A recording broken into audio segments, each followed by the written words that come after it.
Okay, there we go. Hello. Hello, everybody. Hi, Anna and Allie Beth and Rhonda. Hello, hello. Hi, friends. Hi, friends. Welcome to the party. It's always a party over here. Sure is. Always a party. Oh, what is happening here? Ah. What is going on? Okay, there we go.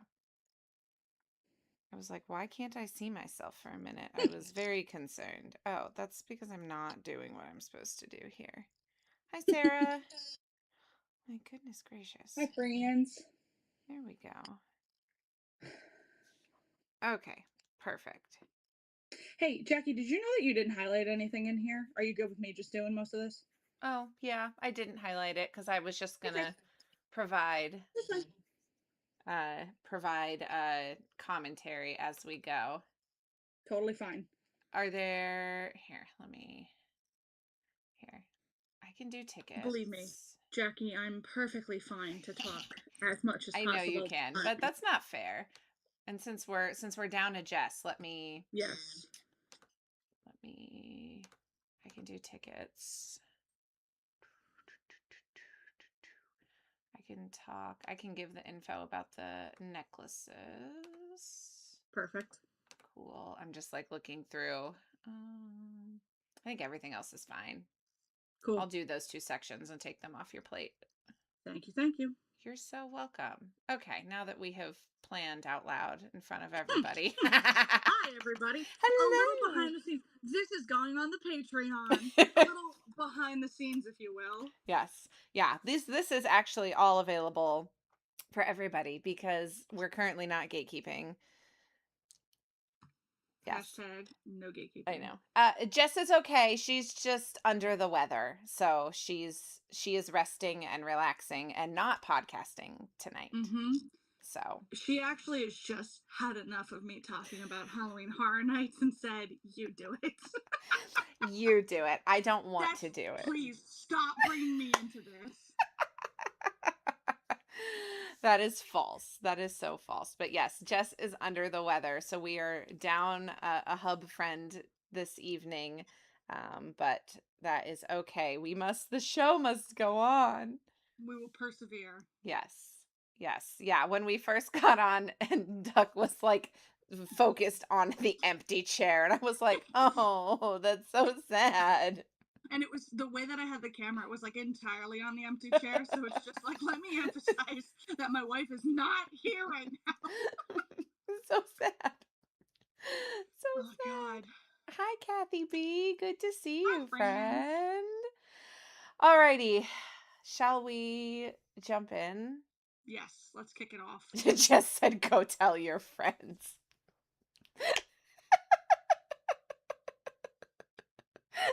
Not unfair. She is. Oh no. Oh no. It's okay. We're good. We're good now. You totally disappeared for a hot second there. It was so like black screen of death, and I was like, oh no, Jess said we're done. Jess said, I heard you talking about me. Oh my gosh. All right, let us lock in, as the kids say. Yes. Oh no, hold on. You're on a delay now. Like your mouth is not matching your audio. Do you want me to leave and rejoin? Yes. Okay. Hold please. Let's try that. Ooh, now you get both of me. See? Isn't that fun? Because I duplicated my screen. Okay. Oh no, now I don't hear you at all. Oh no. We're gone again. This is fine. This is fine. This is totally fine.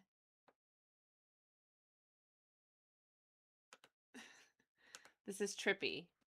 Okay. Redo. Can you hear me? I can hear you. Okay, great. Technology. Okay, I think we're good now. Okay. Oh, Well, it's gonna have to be because it's not getting any better. So, what kind of Mickey Mouse operation are we running here, you Jackie? know, I don't know.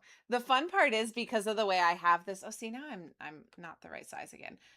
Because of the way that I have this like duplicated, so that way it takes away, like it looks cleaner. When you disappear, it's like I can jump between the two windows. I'm like, ooh, I'm over Ooh. here, and now I'm over here. And now I'm over here. And now, oh, who knows where we're going to end up? This is so true. Hold on, I gotta adjust myself here. Okay. I think, why is that there? Why is there a little button on my screen? Please go away. Tiny button on my screen. I don't like you. Very well.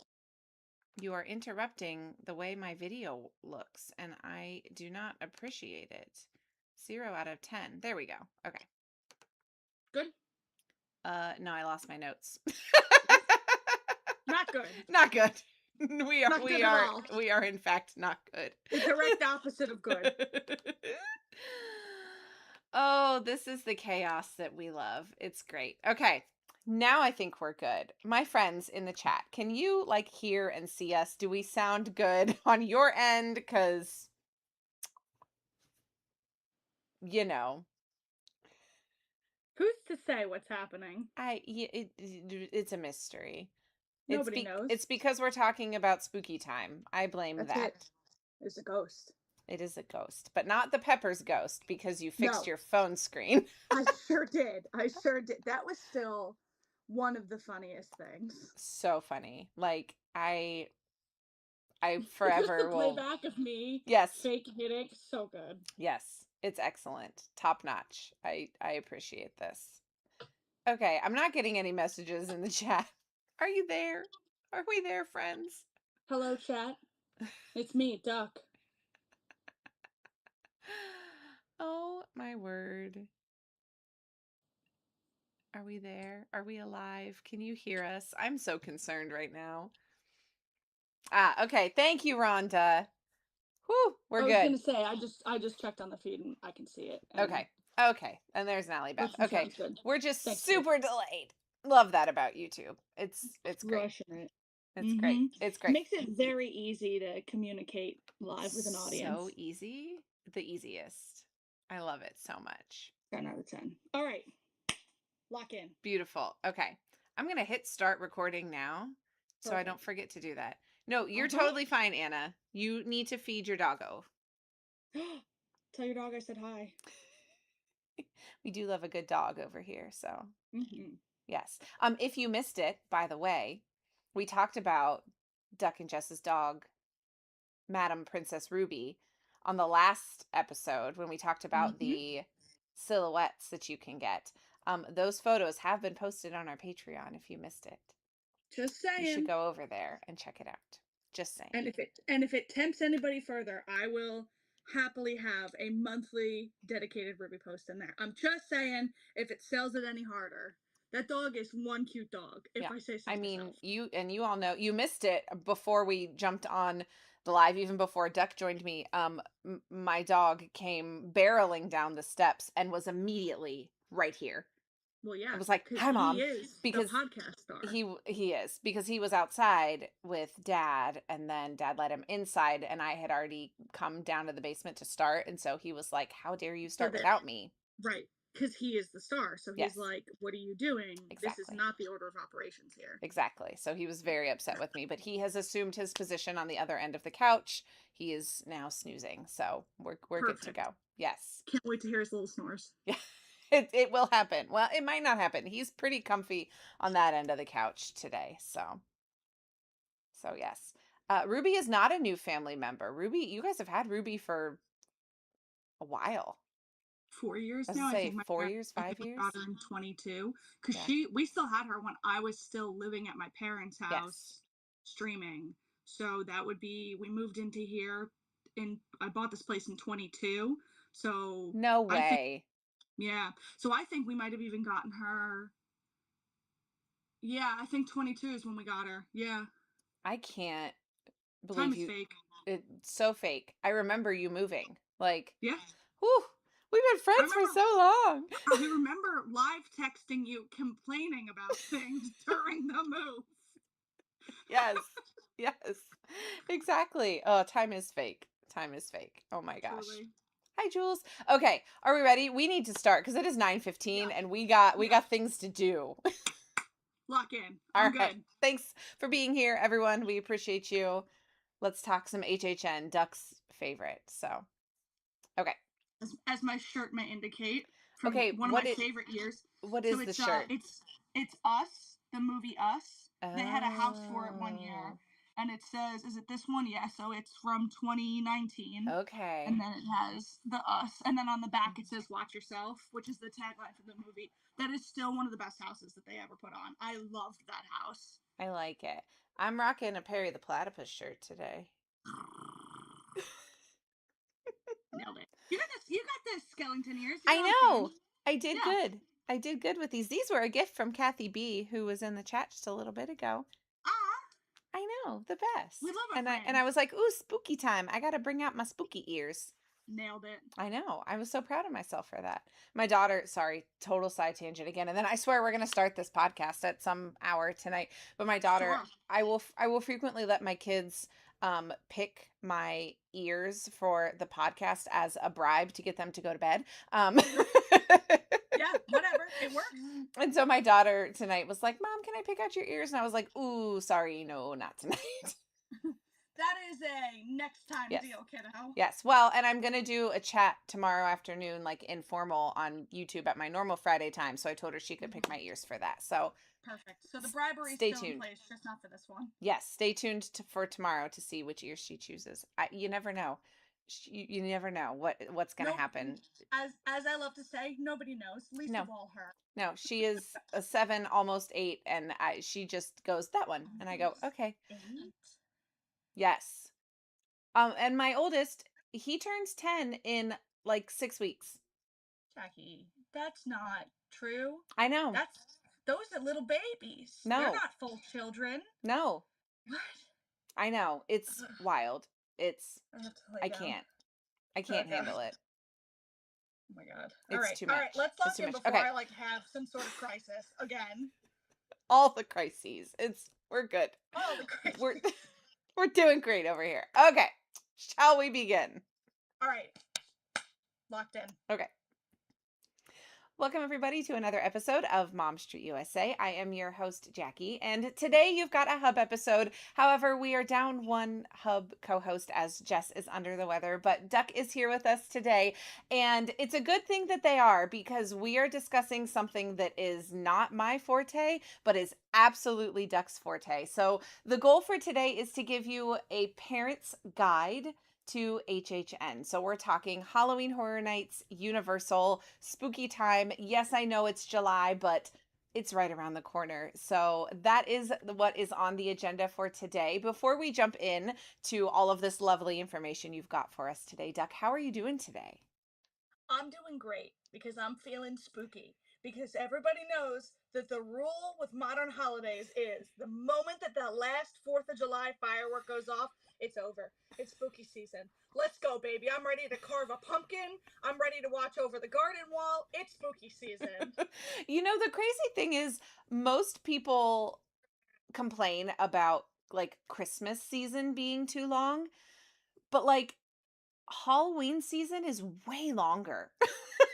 My only thing is, I wish that I'm fine with Halloween season being as long as it wants. It's year round in our house, right? Like it just is. Right. I wish that what they would do is have sort of like waves of Halloween releases, right? Because then I could get merch in the beginning of summer, and then I can get merch in the middle of summer, and then I can get more merch at the end of summer.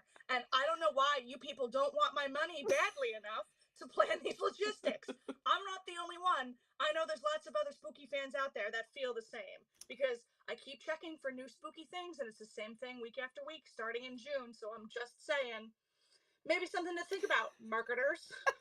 I will say that while it's not officially like Halloween merch, Disney did drop a new Haunted Mansion collection. True. So I think maybe that's a fun way to they're sort of lean into the prolonging of exactly, the Halloween, but without going exactly, full tilt. exactly. Because they've got like a month until Mickey's Not So Scary starts.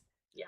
So, and then we've got a few more weeks after that when HHN starts. So, you Yeah. always get Mickey's Not So Scary, always starts earlier. HHN is pretty tried and true to like Labor Day ish, depending on when Labor Day falls. Sometimes, if it's a Yeah. little later, they'll go the weekend earlier, which I think is what happened last year. Opening weekend was technically before Labor Day. It's happening this year again Okay, too. Just because again, like the way, like you said, it has typically been the last week. Well, in more recent years, it's been the last week in August, which generally also coincides with Labor Day, just because right. it's always the first Monday or whatever. But this year, it's Labor Day's a little bit later, and they're still maintaining that last week in August opening. Gotcha. Yeah, which I think is good because people plan for that last weekend in August to be opening because there's so many people, yourself included, that plan for opening weekend every single year. So they can't break away from that too much because Yeah, you got to plan ahead or else all the prices go absolutely. through the roof. So, Especially when it's like a yearly tradition for us. We know we yes. always in. We actually do not. It's usually opening weekend, but we actually pick Labor Day weekend just because that's what works out best for our schedules as well Right. as the group that we end up going with. But yeah, like we know every single year that Labor Day weekend is when we're doing HHN. So it's very helpful to have. So you're right, they have to at least stick within the same time frame for that kickoff. Yes, absolutely. Well, let's talk HHN. Again, the Yeah. goal for today is the parent's guide. So, we're going to be talking all about kind of if you are taking a kiddo, and I say kiddo very loosely because we're really more talking teens, right? Um, Yes. when it comes to that, but the goal is to kind of give you an overview and maybe some things to consider. So, Duck, what do you have for us to start off our parents' guide to HHN? So before we launch into the actual information that we have, I really want to emphasize this that HHN, Jess and I talk it up all the time. We love it, but it is not your local haunt, right? As a parent, you need to understand that it is an intense and scary experience. So, Universal's official recommendation is that it is okay for children 13 and up. We know that there's a little bit of wiggle room within that age range. Some kids, myself included, right? Like I went to many intense, scary experiences when I was a touch younger than that. But that's because my parents knew that I would be okay with it, right? Like this is an absolute case of you need to know your child, and I really wouldn't push it too much younger than 13.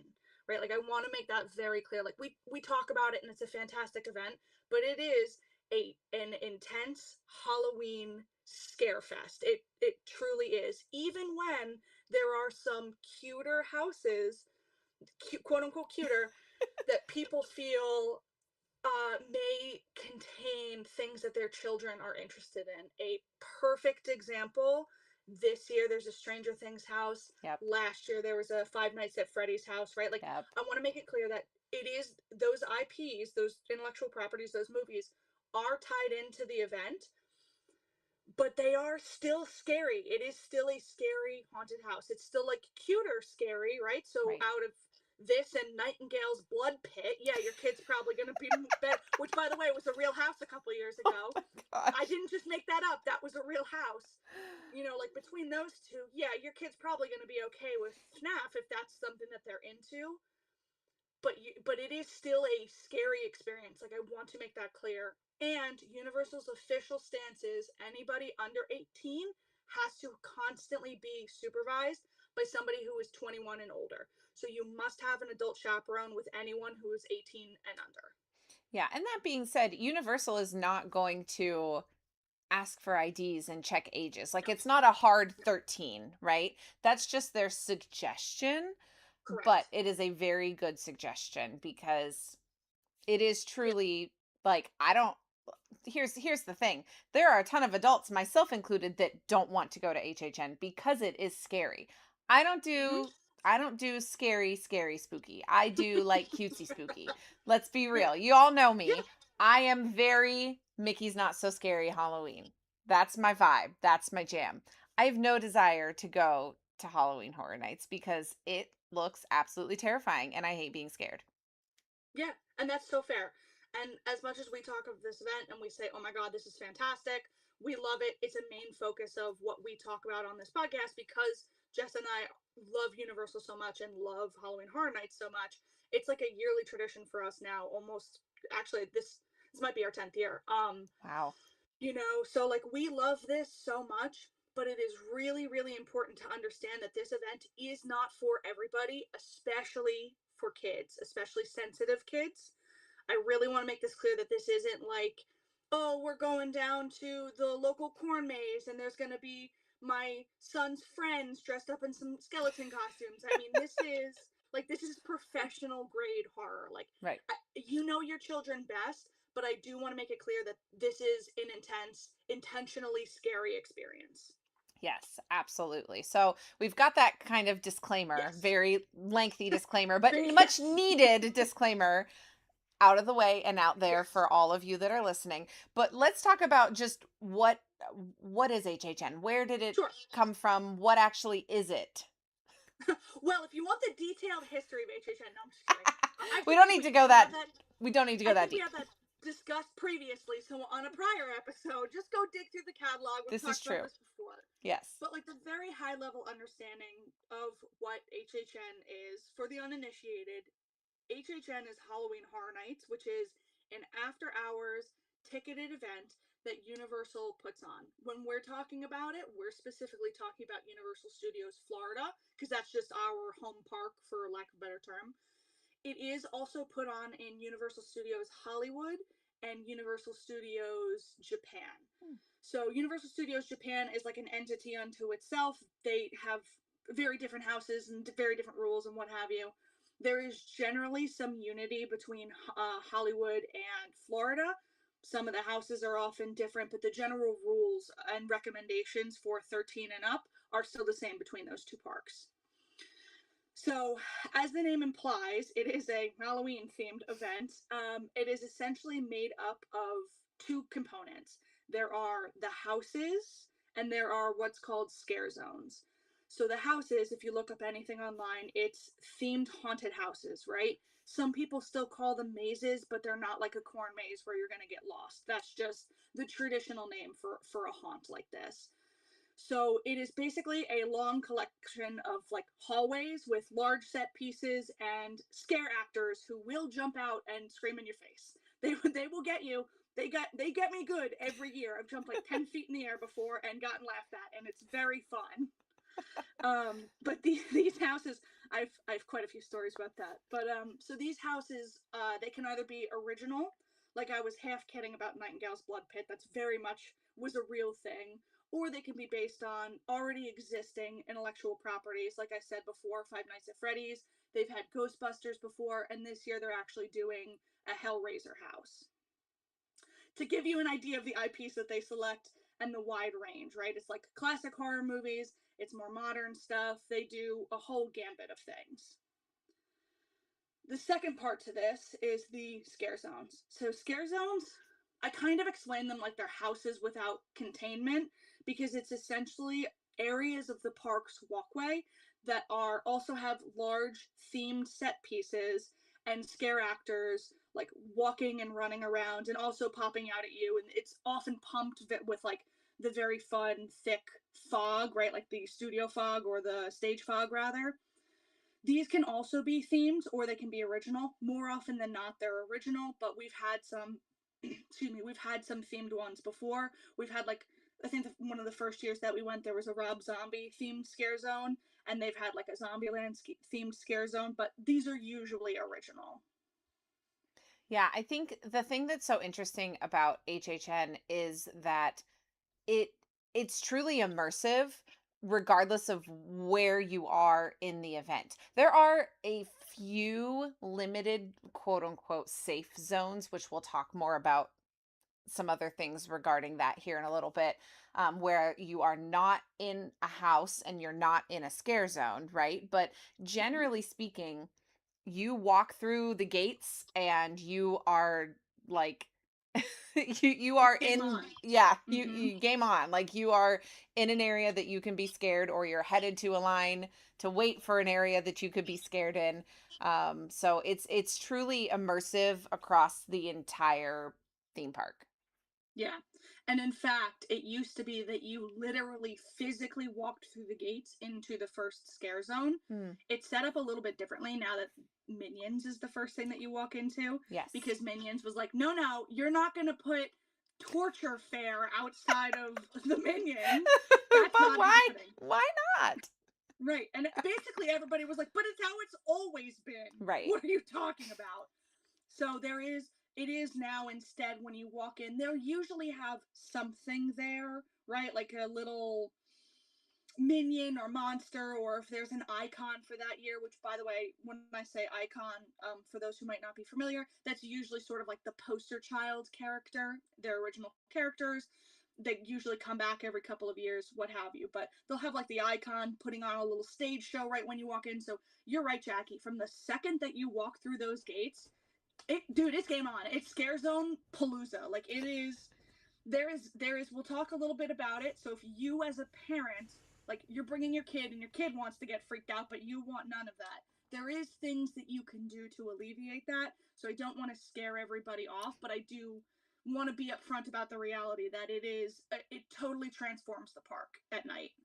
Yeah, and I think one of the other big draws for the event is that it changes, right? So many local haunts or so many other theme parks that do Halloween events that are similar to this, but like on a much smaller scale. A lot of local places, like I know, where Kings Island is my local park, they do Busch Gardens. exactly Mm-hmm. like they do those events, but they're a smaller scale, right? The thing about Universals is it changes. Like Duck said, they may rotate some of these icons or some of the themes. Like they've done Stranger Things before. This is going to be a different Stranger Things Mm-hmm. this time, but it changes year to year. So that's part of the fun of like, ooh, I wonder what they're going to come up with this year. I wonder what, IP or what original content, or this year I believe is a big like anniversary year that we're It is. It's the gearing to. 35th. Yeah. Yeah, so they're bringing back a lot of the like previous icons and things like that. See, look, I'm learning things. Aren't you Yeah, proud of you know, me? I've talked to you enough about this over the last however long we've done this podcast. You pick some stuff up. Right, right, exactly. So I think that's another big draw also. So if you look at the list of things for this year and you're like, none of that really interests us, none of it looks like things that my kids will like, stay tuned for next year because it does change year to year to Yeah. year.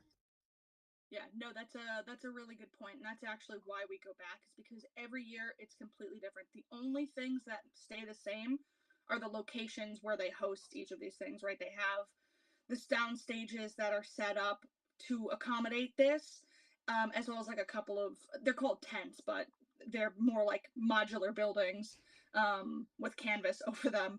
But you're right that it's a really good point that if you don't think your kid's gonna love Hellraiser this year, Hellraiser's not coming back next year, so Right.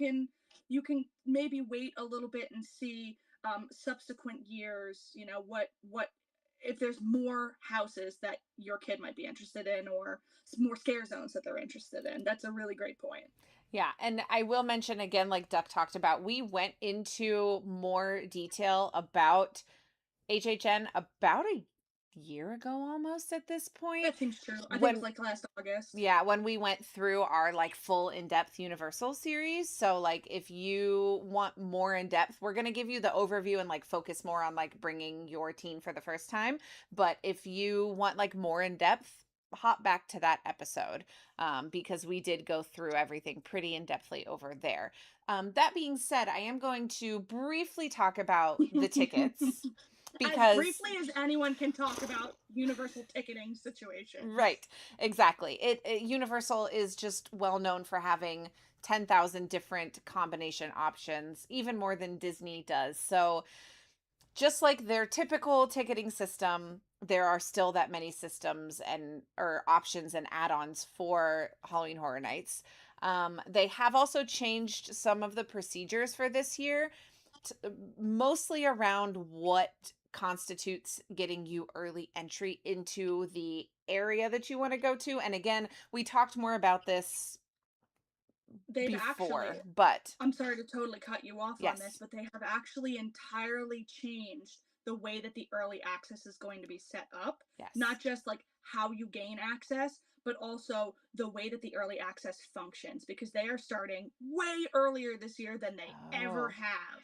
interesting. So yeah, so I'll let you get into the spiel about the You're good. tickets, but that is, I do want to bring it up because it comes up every time, because they've Yeah. been tweaking this for a number of years, so it's a little different year to year. But if you're listening to this in 2026, from various social clarifying social media posts that I verified as of 10 a.m. this morning, they have officially changed the way that the early entry stuff works, Okay. and how early the early stuff works. So Oh we'll my launch into it. gosh. Yeah. So are they doing wristbands again? Because wristbands were new last year. So they are doing Okay. wristbands. They are also changing the time that all the early stuff starts. So we'll Okay. talk about base Yes. tickets, and then we'll get into the add-ons. One thing at a time. I know. I'm getting ahead of One myself. Stop spending your money this quickly, Jackie. I know you're desperate to get into these houses as quickly as possible. That is the complete opposite. I am desperate to run the other way. But let's talk That's all about right. tickets. I'm gonna kidnap Pinhead for the both of us. Don't worry about it. Okay, have fun with that.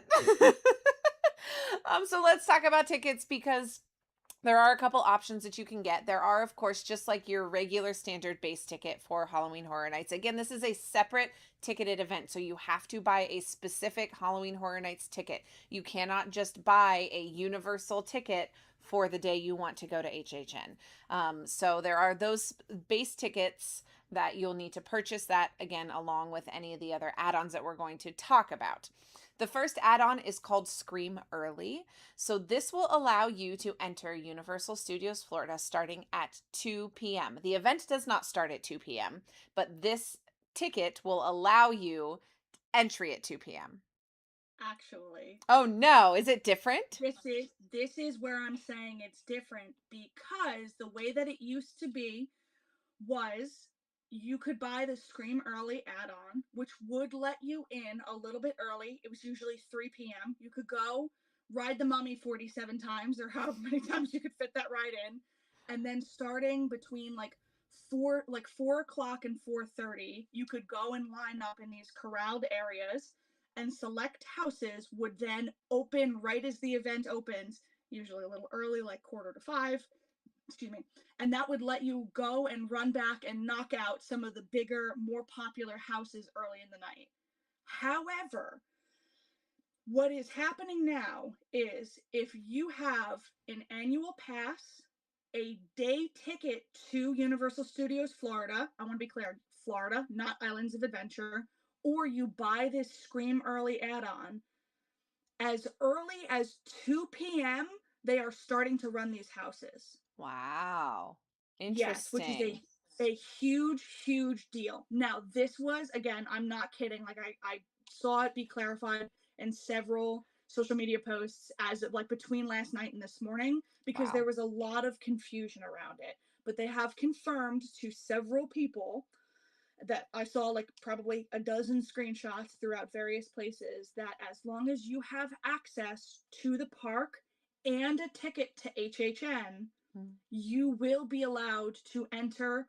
They are saying at least 3 houses. I'm guessing they're waiting Mm. to see how popular things are. They may open up more houses Right. around like very busy times, but starting at 2 p.m., they are opening at least as early as 2 p.m. They're opening at least 3 houses. I want to be very clear with that wording, because that may mean that they're not opening it at 2 p.m. every single day, but they will be opening it early to people who have physically been able to Mm. access the park and have a Halloween Horror Nights ticket. Now, you're right, Jackie. You still need to get that wristband to prove that you are supposed to be in that location. Wristbands are usually given out like towards the front of the park. There's a couple places that they'll give them out. But as long as you have access to the park and a valid Halloween Horror Nights ticket for that day, you can start enjoying some of these select houses very early in the day. Well, and that's a game changer, especially when we're Very. talking about taking teens for the first Yeah, time, right? Because that absolutely. is going to be a much lower number of people that are Yeah. accessing the houses at that time. Mm-hmm.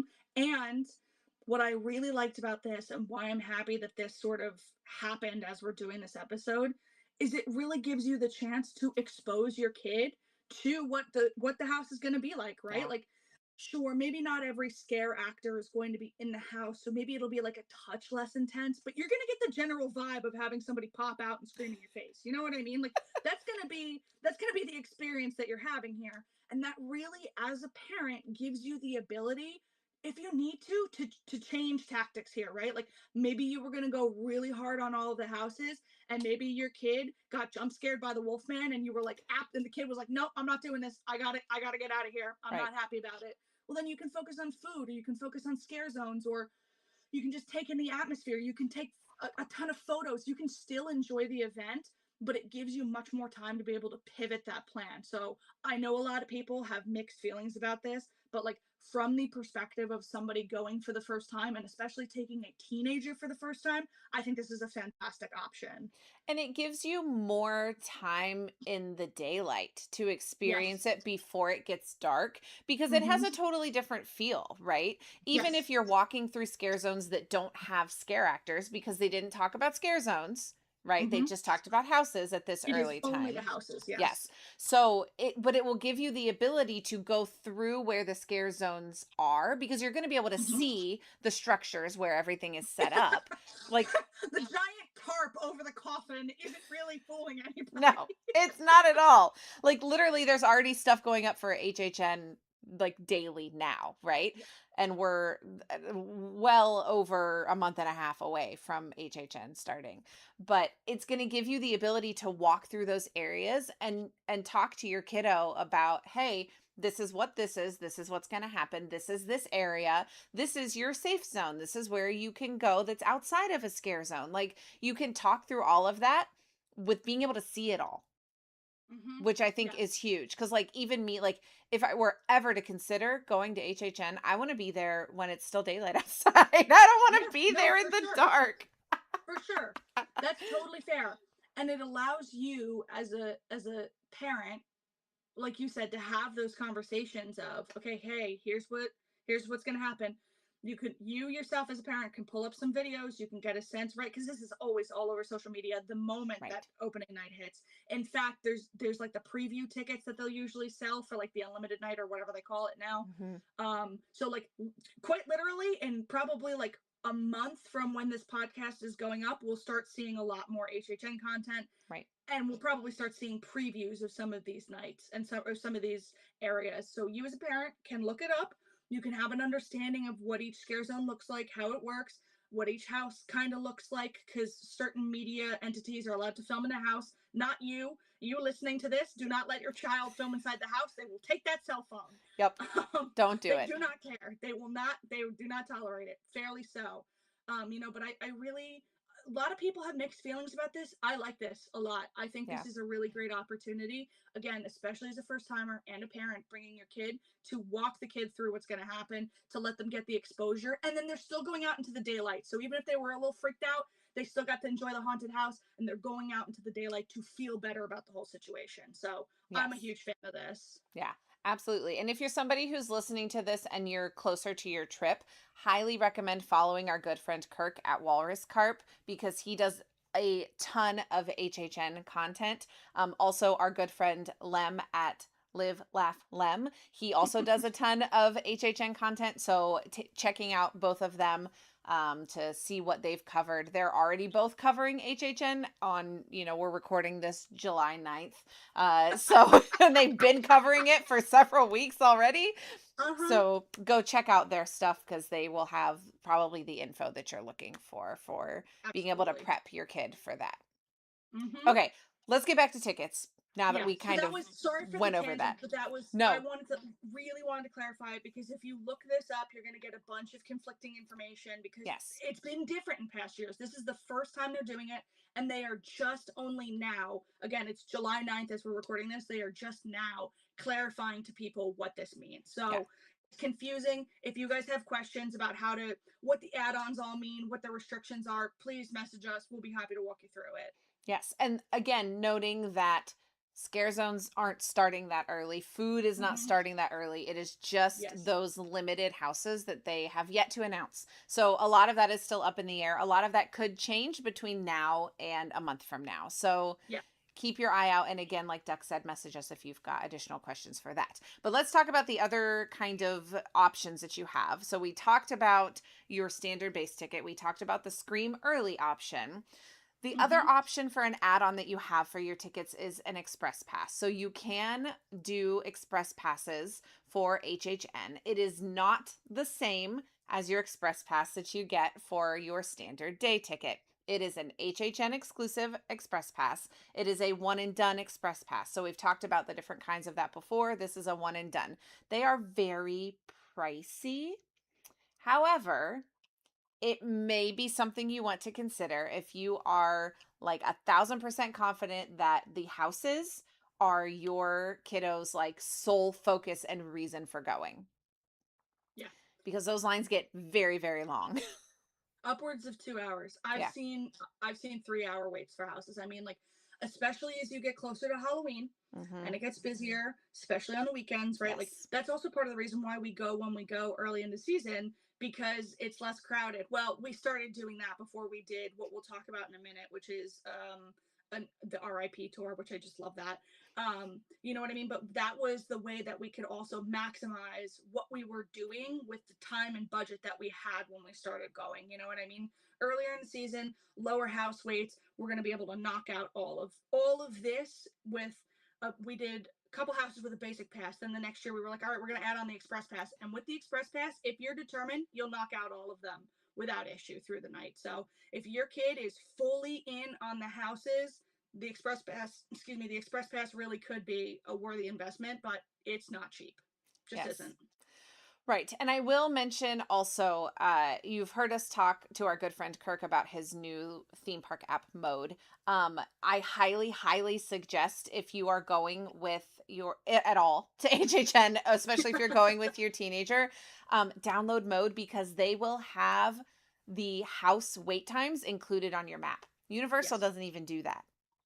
They will also have all of the food menus loaded in if you are someone that needs or wants the ability to search, or you've got dietary things that you need to be able to kind of filter out. Highly, highly suggest mode, MOWD, in the Apple App Store or on the Google Play Store. Again, you've heard us talk about this app before. It is really a game changer. Highly suggest it, specifically for HHN, but also just in general. So Yeah. keep that in Yeah. mind. Especially the house weights are really key to planning. Yeah. We're not recommending this as if you're like zigzagging across the park to maximize every possible house and get each done 4 times, right? That's not what this is, No. but it is still really helpful to have an understanding of, okay, if I eat now and wait 10 minutes, then I know that the Stranger Things house might be double the wait time, but it's Right. only at 45 now, so I gotta go run, that kind Yes. of, that sort of planning and decision making. Exactly, exactly.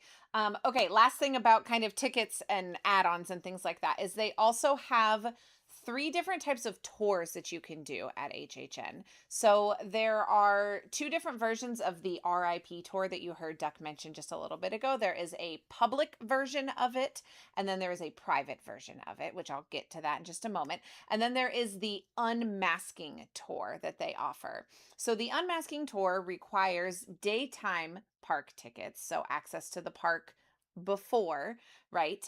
But it is basically like your behind the scenes tour of the houses. And they don't, correct me if I'm wrong, they don't do everything, but they do a lot No, of it. they will do the last year. I haven't checked for this year, but last year they did, I think it was 3, 4, and 6 house offerings. So you can Yes, either see three, which is usually like the most popular. Like this year, it'll probably be like Stranger Things, Hellraiser, and then maybe one of the originals. And then the four, it will be like one of the other more popular ones, maybe Sinners, and then the six is almost all of them. right. So I Exactly. assume the offerings will be similar this year. Right. So this option is really, really good if your kiddo is feeling a little nervous and maybe would do well with having the understanding of how the things are set up and like how they work, right? Because that'll give them a little bit more confidence to go in, help alleviate some anxiety, and is also just like a cool way to look at how it's run. And like if your kiddo Yeah. is really into haunts and haunted houses and stuff, like that is a really good way to show them the behind the scenes, and then later that night let them, or another night depending on your schedule, like let them go through the haunted house I think that's fun. Yeah. Yeah, I had friends that ran the haunted house here in town. We had a 4-H haunted house. They still run it. But I had friends that helped run it, and like I could only help but think about them for this. You know what I mean? Like Yeah. how much they would have loved to do like a behind the scenes tour, and then like maybe take some of those tricks back to their local haunt or whatever. Right? Right. Like I'm totally with you. If your kid is interested in like like practical effects or special effects makeup or just like generally into haunts and haunted houses, it's really cool. They Yeah. show you a lot of the behind the scenes stuff, a lot of the way that they do the tricks, a lot of the explanation behind like the house design and things like that. It's a very good tour.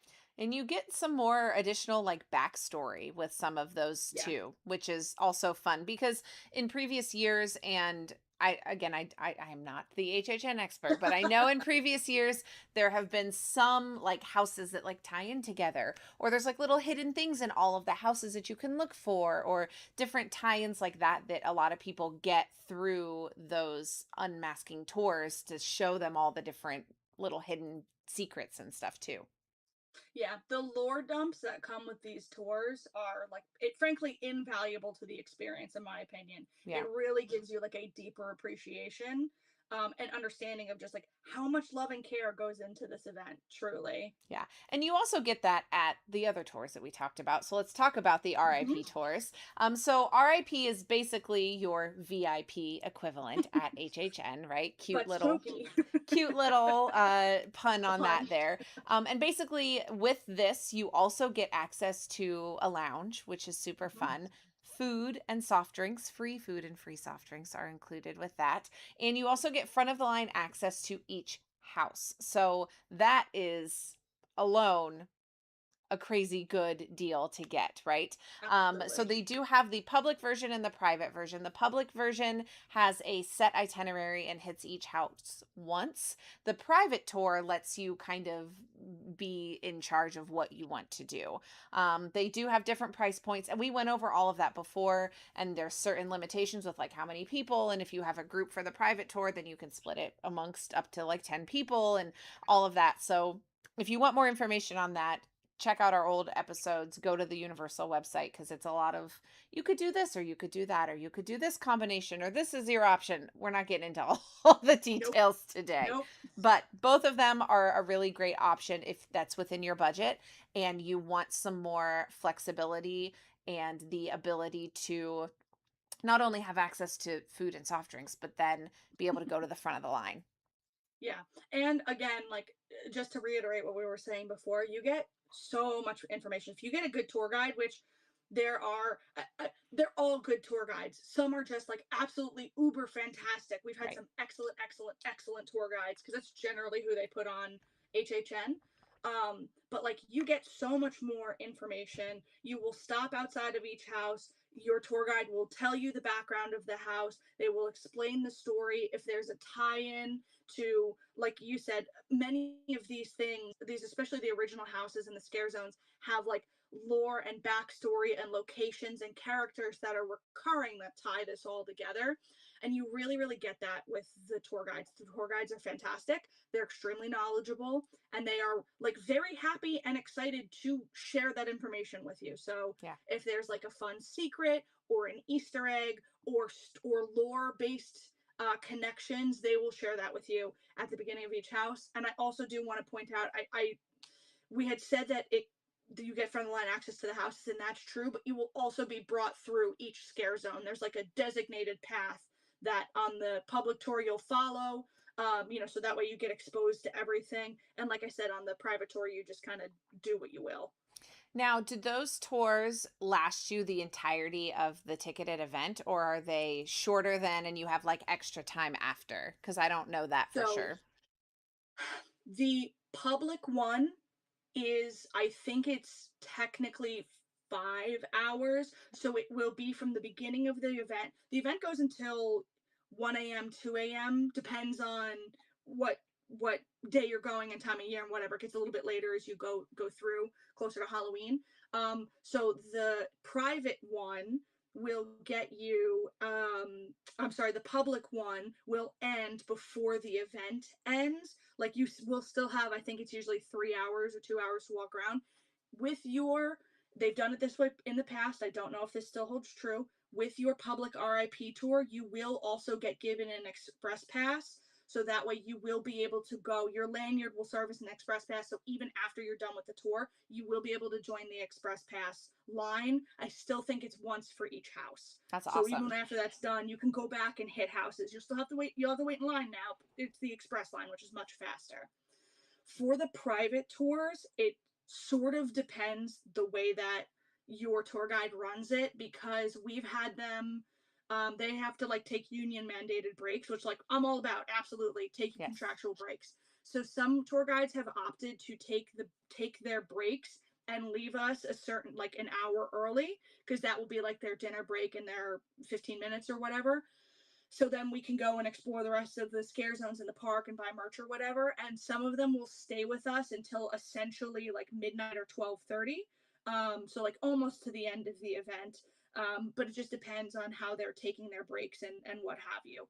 So that's a little bit more tour guide dependent than the public one, which still gives you like 2-ish hours to roam the event once you're done.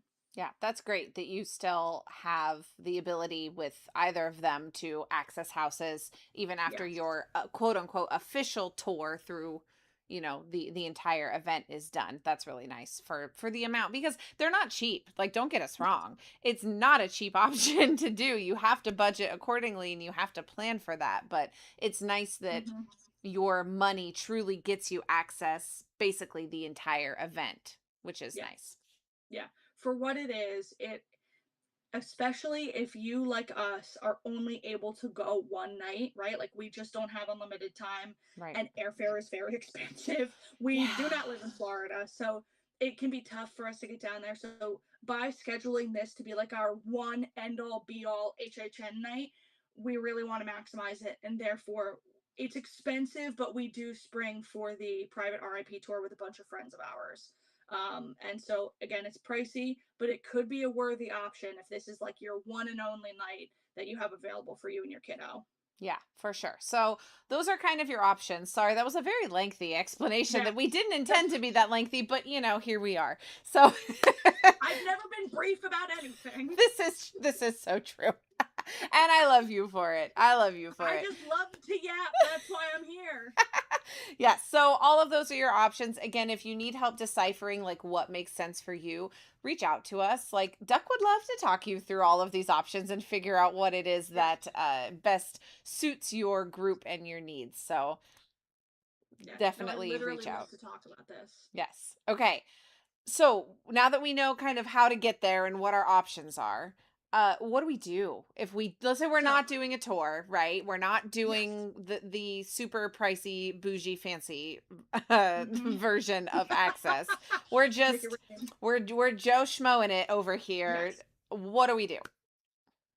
The thing that we repeat through every time that we are saying is have a plan, right? Anytime we talk about any event or going into any park, we always say have a plan. But I'm going to tell you for HHN, you need a second plan and you need a third plan, because everybody has a good plan until the wolfman jumps out and punches them in the face, or however that phrase goes, right? That's close enough for our purposes. He won't actually punch you in the face. It's okay. He won't. He won't. No, they can't touch you. They can't There. touch you. I want to. I don't think we said that. They can't touch you. They'll Yeah. get real close, but they can't touch you. Yes. So I think we've made it clear. HHN is pricey, and it gets really, really, really busy, especially as you go on later in the season. So our general advice of like pick the most important thing to you and your party, I think that still holds true. But but again, you need to be flexible here. It might not go to plan. So, all right, we're going to run through like a theoretical steps to take as you're analyzing this, right? Assuming this is your first time and you are trying to tackle one of the houses right at the gate, right? You know, you and your kid, we're going to try the house. We don't know how it's going to go, but we're going to try it. I suggest that you try one of the friendlier IPs, right? Like, I don't think you should go right for Hellraiser. You probably should start with Stranger Things, Yep. because it is generally cute scary, right? Like the Ghostbusters house in the past was cute scary. It's still scary. There's still Still people getting in your face, still lots of things going on, but it it's it's the bunny hill, if you will. You're not going triple black diamond yet. You're starting at the bunny hill. Yep.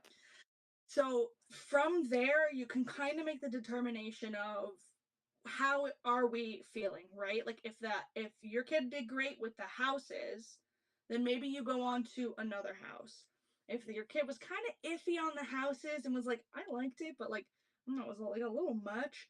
Maybe you prioritize scare zones, right? Like that's what I'm saying when like you kind of need to have an idea and an understanding of okay, if this doesn't work out, where are we going?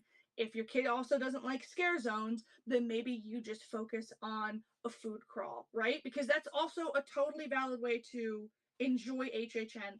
Maybe your kid doesn't like things jumping out at them, but they like the spooky vibe and they like watching people get scared in the scare zones, but they want to experience that from afar. Every house, yeah, yeah, they're like, I don't like being scared, but it's funny watching people jump 5 feet in the air, Right. which like completely valid. Yeah. You know, like maybe it just like this whole thing was not the in your face experience wasn't for them. You can still enjoy the atmosphere. You can walk around. Every house has a corresponding food booth. So maybe if your kid didn't want to do Stranger Things or Sinners, but still really likes those properties and wants to check out something related to it, they can get a themed food item from that, right? So, like, they're not missing out on the experience. They're not feeling left out just because they were a little too spooked to continue with the high intensity scares. There are still ways that they can enjoy it while observing the spooks without necessarily being a part of the scares, if that makes sense. Yeah, absolutely. And I do think something worth considering, really, truly, again, I know we talked about it being expensive, but I really think getting that Scream early access is going to be crucial. If you've got a kiddo that is kind of on the bubble, maybe they think they're ready and you're not sure if they're ready as their Yeah. parent. If you're able to do that, I think that is going to give you so much more room to breathe in between these experiences and not make you feel like you have to rush through it, Yeah. and you and they are going to feel like, oh my gosh, my parents spent all this money, because they're older. They kind of understand that, right? Oh my Yes. gosh, my parents spent this money to bring me here and now I hate it. You can alleviate a lot of that by giving them a more relaxed access, by getting that early access to those houses. Now, that being said, we don't know what houses are going to be included on that. Maybe by the time you're ready to look at that, maybe none of those houses are what you want to do. Well, then that makes your decision for you, right? Be smart about Right. that. However, do keep in mind that some of those experiences and add-ons, I shouldn't say some, a lot of those add-ons will sell out before Yes. your date comes. So you just kind of have to cross your fingers, hope that it all works out the way that you want it to. But keep those things in mind, because I really do think having that early access to the park can give you the ability to breathe a little more in between those scary events for your kid. Yeah, absolutely. And I'm just trying to figure out if I had to guess what houses would be available early. I would guess that it's going to be Stranger Things. They're going to Mhm. want to have the big weight houses like Yeah, out of the way, right? they need So a if I had draw. to guess, They need a yes, draw because they yes, they want people to buy it. So they need absolutely. people. They need it to be at least some one or two of the most potentially popular houses. Right, absolutely. So if I had to guess, it would be, and also they kind of want to be able to corral people and keep them, sort of in one area. So if I Mhm. had to guess, it's going to be the soundstage houses, which is, if you've been to I just keep calling it now HHN. If you've been to Universal Studios Florida, then there is like the amphitheater area, and then behind the amphitheater there are actual warehouses, so that's usually where the really big ones are. So I'm guessing that Stranger Things is going to be back there, so that feels like a pretty safe one. That's going to be one of the ones that are regularly open. It's possible that one of the originals, like HR Blood and Guts, is going to be in that soundstage, and it is also possible that I'm on the fence whether Sinners is going to be back there, or it's going to be over in one of the tents on the other side of the park. But like we don't know what it's going to be. I Right. would be thoroughly shocked if they didn't have Stranger Things be included, especially since it's the Right. first year, and especially since people have a lot of like mixed feelings and confusion. Yeah. And I'm guessing if you're a parent wondering if we should go to HHN, that one of the big reasons is probably because it's going to be the last Stranger Things house. Right. Probably. Yep. Who knows? Like, who can say truly? Right. But As at far this as we stage, it's going to know. be. Right. Yeah, yeah. To Right. our knowledge, it's going to be the last Stranger Things house. So Yes. I imagine that's going to be a big draw, and I would be pretty surprised if they didn't include it. Yeah, and that totally makes sense. So take that information again. That is our best guess. It The is grainiest not. grain of salt. Yeah. So take that information for what it's worth. But again, getting you the ability to have that early access so you can slow down in between, I think is going to be super helpful. Yeah.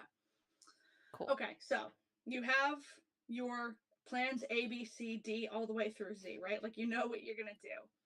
I do want to bring up that there is a show. It's called Nightmare Fuel. It is slightly different every year. It is basically an acrobatics and pyrotechnics show set to various remixes of heavy metal music. I want to be clear, this show can have some suggestive material in it. It is intended to be, as HHN is historically an adult, I don't want to say adult themed, but adult focused event. It can be a little bit more mature than maybe some people are comfortable with having their children be exposed to, right? I imagine if it's an older teen, they've probably seen worse in a video game, right? But like Right. if you're talking about like an 11 or 12-year-old, it might be a little much for them. So I'm not discouraging any parents or trying to shame anybody's choices, right? Like everybody feels differently about what they're okay with their kids being exposed to, and everybody knows their kid best.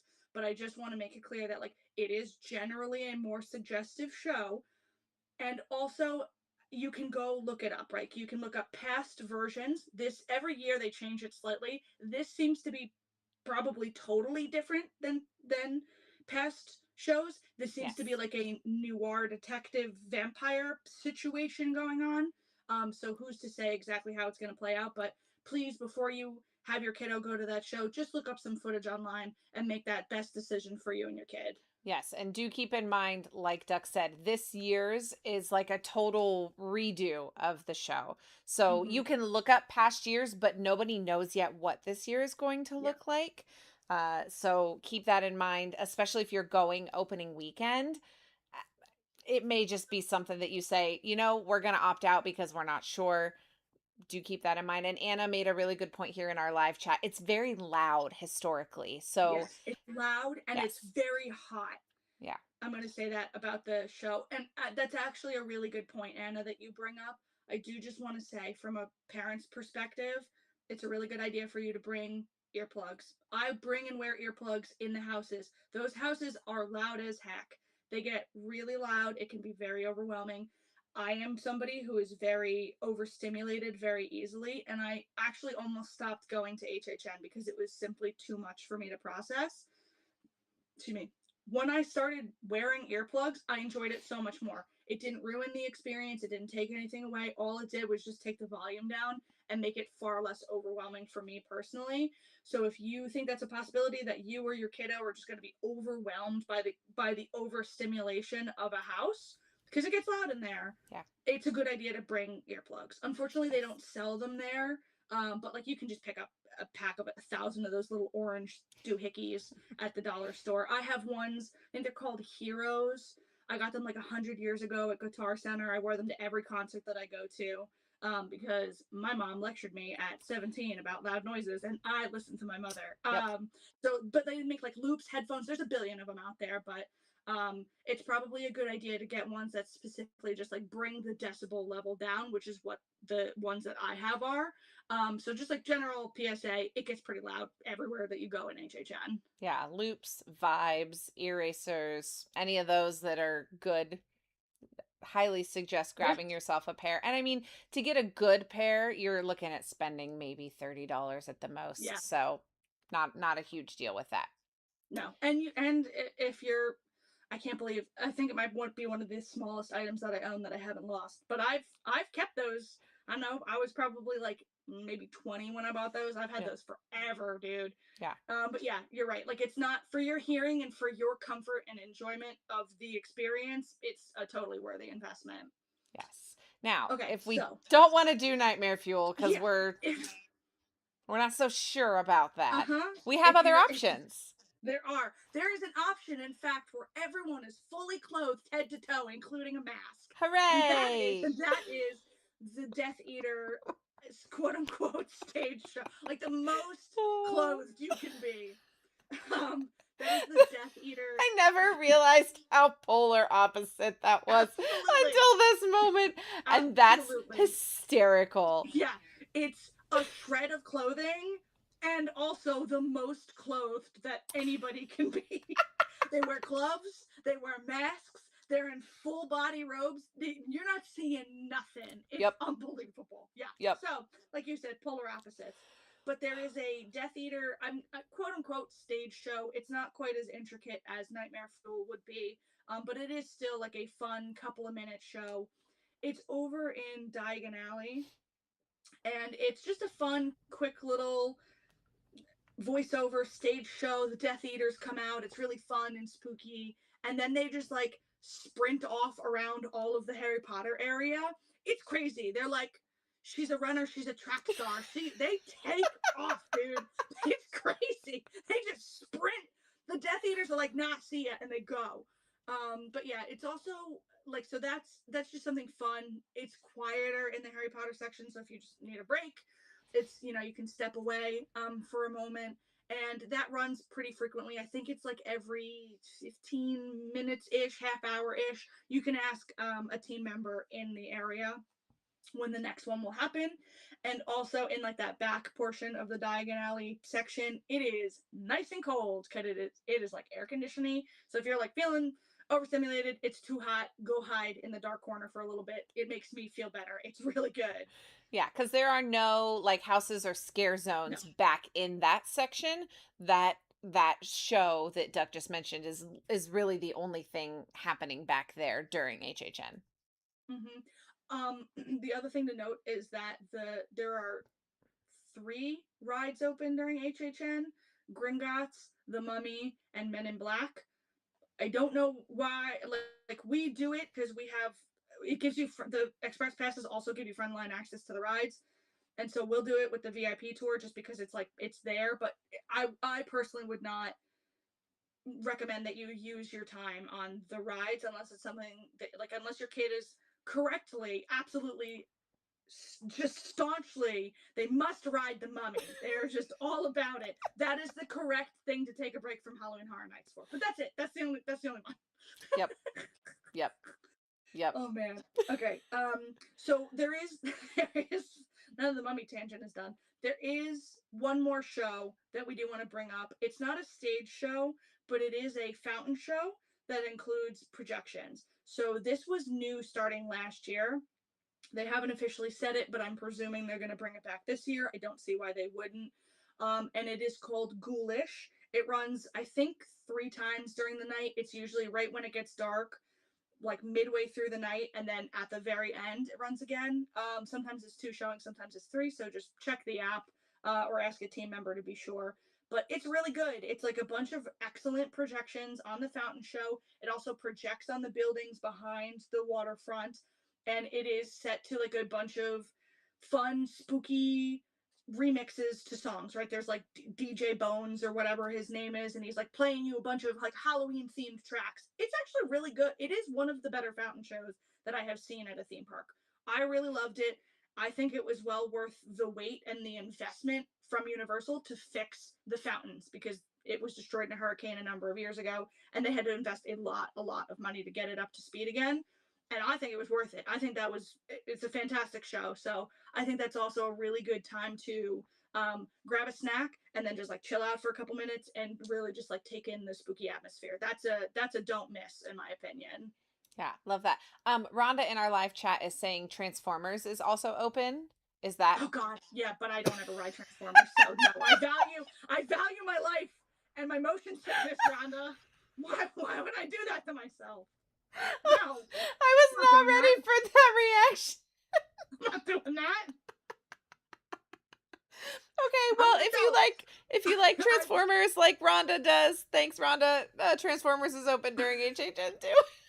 I'm an adult. I ride Men in Black and cheat my wife out of pushing the big red button like an adult. Poor Jess. She's No, not that's even here to defend herself on that one. she's not. And that's why I get to say what I want. No, I'm just kidding.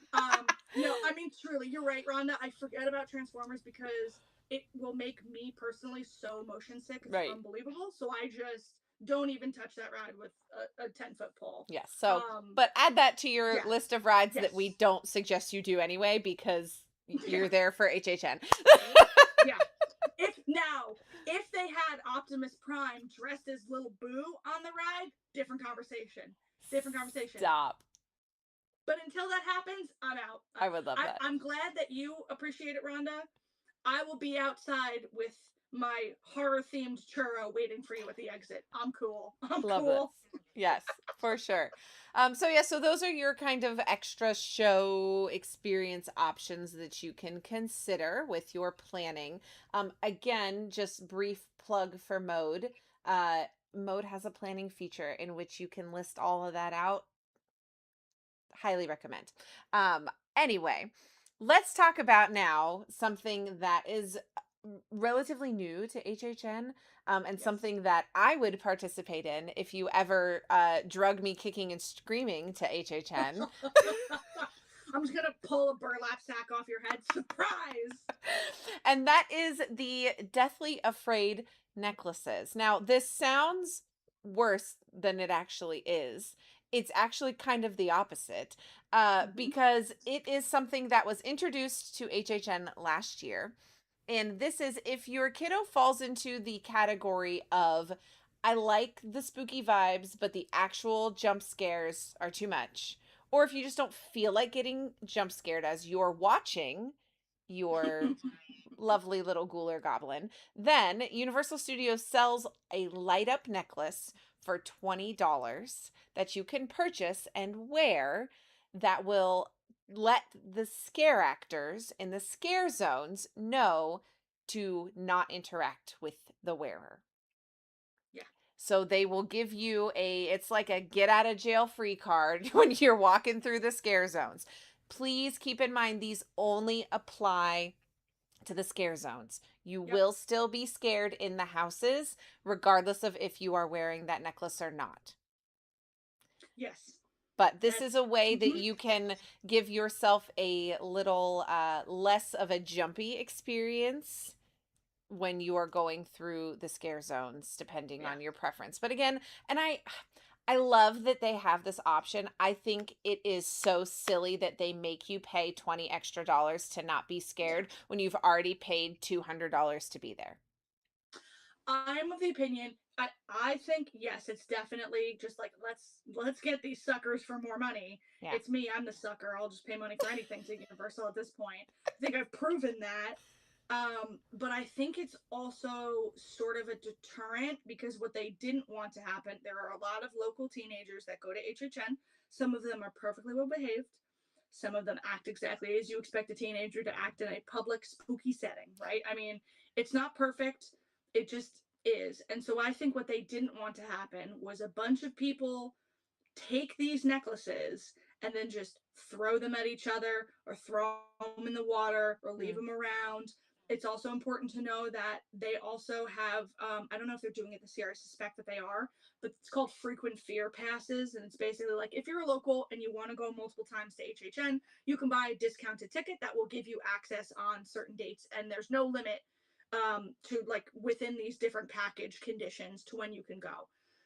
So I think what they didn't want to happen was also we're going to make 20 billion of these things and then the locals are just going to take them every time that they go because they forgot them at home or what have you. So right. I think the $20 was like the psychological barrier that like I don't know that some marketing intern came up Right. with where it's like if they really want it they'll pay for it, but it's not so cheap that people who just like want to screw around with it will also just buy it. You know what I Yeah. mean? I'm of the opinion, but I agree with you. You should be able to have a little check mark on your ticket that says "Give Right. me the necklace, please," right? Like, or something like that. I agree Yeah, with like you. pre-order It's it so that way they yes, know yes, and you can get it. And that's like the only yeah, way you can get it is if you can pre-order it for free or you have to pay yes. $20 on site. Yes, I I'd be agree. here for that. There's another way to do it rather than Yes. like nickel and diming, right? Like, I just want to be clear, I'm not defending like the mega conglomerate here. Like, they've gotten so much money from me, it's unbelievable. I can say what I want about Universal. I have given them a disturbing amount of money that I'm not going to just admit to in public. But it's upsetting how much money I've given them over the years. So I want to be clear, I'm not like defending this choice, Right. but I can kind of see why that decision got made rather than just like providing it for free. That they were like, A, we can make money off of it, and Right. B, we don't want that. This can have larger consequences if we just Right. hand it out like necklaces, you And I know. hear So, you. My gut reaction was like, for real, why are we oh, charging thank you, people? Why are 100%. we charging people for this? But Yeah. I do understand that you probably have some good points that you made. I'll give you that. Yeah. Again, we can be mad at them. I'm not going to sit here and defend a multi-billion-dollar Right. corporation. That's not who I am as a person. I get from like a parks logistic perspective Yeah. why they did it, and also I'm mad that it's $20. Both Right. of those things are true. Right. Yes, exactly. But I do like that they have this option. This is Yes. something that I know like SeaWorld and Busch Gardens at their Howl-O-Scream events also have this kind of Yeah, an they're called option too. no boo Hmm. necklaces. We used to have something at Six Flags. I'm sure it's something. I think it's a necklace now, but they used to have like these little ghoul whistles or whatever that kids could get, and you could just like blow the whistle, and then they would like leave you alone or whatever. Right. It's all these haunts have the same ideas, and it's actually interesting that Universal didn't add it for so long that they Yeah. really were like staunchly against it. But I Right. think that they just saw like more people are coming than ever because they want to experience like the Stranger Things or like these Right. mega IPs, but they may not be in it for like the full scare zone experience. So like Yeah. it's not for me. I'm there to get to jump 5 feet in the air because somebody dressed like a gargoyle like really got me good. But I also respect and understand that like that's not everybody's scene who wants to come to the event. Right. And I will also mention that these amazing scare actors that Universal has to do these roles, they want you to have a good time. They are Yeah, not there to scare you so bad that you run away crying. That's not right. their MO. Like that's not what they're there for. I promise you that. So if you get into a situation where you are really that uncomfortable, ask them to stop And they and will. they're And they gonna will. listen to you. And Absolutely, I'm they're gonna gonna listen. and I'm gonna tell you, they are every year there is I either see it or somebody in the group experiences it. These scare actors are very attuned to what's going on. So Yes. if they see that somebody is like they are not happy that you're in your space. Actually, a perfect example. I wish Jess was here to tell this story, but there was one year of Vikings in the I think it was in the New York area. There was like Vikings, and Jess's only thing is that she does not like being followed at a very close distance. She's fine with jump scares. She's fine with gore, like all of that. But when you're in an open area like that, she doesn't like being followed. That's the only thing. And all it took was one nervous glance back, and that 6'3" Viking dude went, "Nope, I'm done. I'm good," and like walked away and started scaring somebody else. They are Right. very perceptive. They are all there because they love to have fun scaring people, but Yes. only if you want to have fun being scared, right? Like, they are Yes. nothing if not absolutely professional about this the whole time. They have a pretty thorough vetting process. They don't just hire anybody to be scare actors. Most of these scare actors do it year after year because they love it and it is so fun, and that Yeah. is like their seasonal gig or what have you. And then a bunch of them also have like worked for Universal in other capacities and things like that. So like they are there to make sure you're having a good time. So like if they see you're not having a good time, they're not really gonna mess with you. Right. They are not. They are professional. They're not there to terrorize you. Exactly. So even if you like let's say you don't end up purchasing a necklace cuz you think, "Oh, I'll be Mm-hmm. fine." If you end up like not having a good time, they will read your vibe. So Yeah. just be feel a little bit of comfort in that because Yeah. they again, If they want you to have a good time. They're not there to terrorize you. I if love you the way say that you please said stop, that. they're stopping. Yeah, Yeah. 100%. Yeah. So keep that in mind if you're on the fence. Again, trying to give you guys the best information we can. If you're taking your preteen, your teen for the first time, we want you to be reassured that if they really want to go, there are so many different ways to have a fabulous experience at HHN without having to do every single super scary thing. Oh my gosh, and this is so negligent on my part for not mentioning this during the houses section. Maybe Jackie, you want to edit this to earlier when we actually go live with the podcast, but if you or your kid is too scared during the house, there are exits. Yes. There are team members in every single room to make sure that everything's going okay, both for your protection, if you need to exit the room, if you're having a medical emergency, that way somebody can get to you very quickly. If you're feeling sick or hot or uncomfortable, whatever, also for the scare actors protection, right? Some people, their first instinct is to start swinging, and they got to make sure that there's somebody there to save those scare actors. So Yes. if you or your kid are too scared and you're not having a good time because this house was more intense than you thought it was going to be, you can exit. There's a team member. All you have to do is you just have to flag them down and say, "I need to leave," and they will gesture you down a hallway, and they will be able to lead you out. There will be somebody waiting, a supervisor, somebody to be able to get you out of there. So don't worry, they're very visible. It's at the end of basically every scene or every room in a house, there is an exit. So if God forbid there's an emergency, a fire or a medical emergency, or you and your kid just need to get out of there, there's absolutely a way for you to get out of there. So I don't want anybody to feel like I entered this house and now I'm stuck in it. Yeah. You are not trapped. You can leave at any time. Yeah, and also remember with those scare zones, there are boundaries for those scare zones. So if you need to get Mm-hmm. out, there are places that you can exit those scare zones, and the scare actors will not follow you anymore Yeah. or will not come and interact with you anymore. There are those zones that you can get to. So no matter Yeah. what aspect of the event you're in, there's always like what I would call like a safe space, quote unquote, for you to Yeah. be able to go to if you need out. Yep, absolutely. And it's pretty clearly the demarcation's very obvious for like the beginning and end of the scare zones, right? Like Yes. it's pretty clear the set pieces will start and end, so they won't follow you across the I will say sometimes there are roving packs of something or other around the park. So there might be like roving packs of chainsawers, which we also don't like, but you can always step inside a gift shop until they pass, right? Like it's not nothing at HHN is inescapable. I want to make that clear. Yeah. Except for the fog. That is inescapable. Well, let's talk about something a little bit more enjoyable to everyone, regardless of your preference of being scared or not being scared. Let's talk about food at HHN just briefly. We're Yeah. not going into Yes. menus, we're not going into details. That stuff hasn't even been released yet as we are recording this. But let's talk about what the food kind of looks like there. Yes, absolutely. So, in case it hasn't been obvious over the last however many episodes we've had, I love food.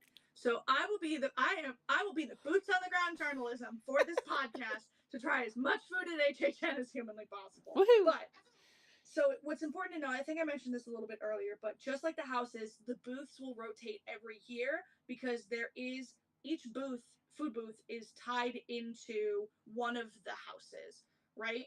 So, like Jackie said, the menus aren't released now. They'll be released ahead of time, so you will be able to have time to plan, but they're not released right now. And what is offered at each house, or each, not, you can't eat inside the house, what is offered at each food stall associated with each house tends to be themed to that house specifically. So there is some like very wacky and wild, I call it stunt food, right? Like Yep. it looks ridiculous. There was like the corn dog that was basically also a mozzarella stick a couple years ago, right? Like it's all kinds of stuff, but there's also like very standard fare that you can find. There's always a booth that has like a burger of some kind. There's always a booth that has like some sort of seasoned fries and chicken fingers. So like if you want that Instagram shot of that crazy corn dog and that like crazy looking drink, you can get it. But also if you or your kid or like whatever, you're just picky eaters and it's not for you, excuse me, you can absolutely find at these booths something that is familiar and you and your kiddo will be comfortable eating, but also is themed to whatever that particular booth is. I also want to say that if none of the booths are for you, or just like, you want to make sure that you can have a solid meal, right? Even if it's just chicken fingers and fries, you want to make sure that you can eat, and then you can try like some of the snacks from the booths. a bunch of locations are still open and serving their normal food. So Richter Burger is still open. Today Cafe is still open. Traditionally, Finnegan's would be open. It is not open right now. It is under for renovation, but in the future, that will also be open. And there's also Louis in New York. Louis is also where you can most easily get the pizza fries. It's the only location that consistently sells them. And pizza fries are a must. It's exactly what it sounds like. It's a bunch of pizza toppings on top of fries. And let me tell you, it slaps. I don't know what it is, but it's like a must for HHN. So you will be able to get some sort of normal food. You will be able to get the stunt food and the cool Instagram shot food if you want to. It is just really important that you look at these menus closer to when you are getting, or excuse me, when you're getting closer to your trip. Yeah, and again, keep in mind that you may see, oh, they've got a corn dog on their menu. You need to look at the ingredients of Yes. everything because some of it is those crazy combinations. Now, don't get me wrong, maybe that's what you want, but you Mm-hmm. need to look at more closely. Don't just assume it's a standard corn dog. You need to Yeah. look very carefully at what the ingredients are and what the entire combination is. Also, Um, keep in mind that with drinks, there are a lot of alcoholic drink options, yeah. but there are also several non alcoholic, fun themed drinks too. Be very, very careful when you're reading ingredients to make sure you know what is in everything that you are allowing your teenager to consume. Yes. Um, I will say they have done a great job for usually like I'm gonna say like the key booths, right? Like the booths that are associated with the bigger house, Stranger Things, Sinners, Evil Dead, Hellraiser, right? Like these bigger ones, they will almost always have an alcoholic drink option and a different but still very cool looking non-alcoholic drink option. So Yes. either just because you don't drink or you have a 14-year-old child with you, Right. it's done in such a way that like nobody feels left out, right? Like Yes. even if you aren't drinking, like you have the non-alcoholic version, nobody is just like, well, I'm just drinking apple juice and this is dumb, right? Like Right. you do get, it's essentially a mocktail. So, Yes.